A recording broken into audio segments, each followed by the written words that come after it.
How to change bookmark name on Samsung internet browser. Hello guys, in today's video I'm gonna show you how to change bookmark name on Samsung internet browser. First, then open the browser, and here you will find these three lines here, and not these three lines.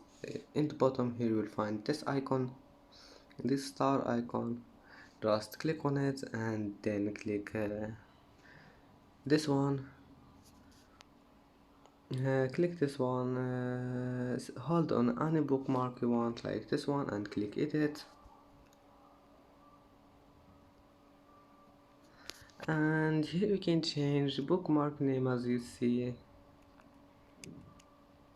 And that's it for today's video.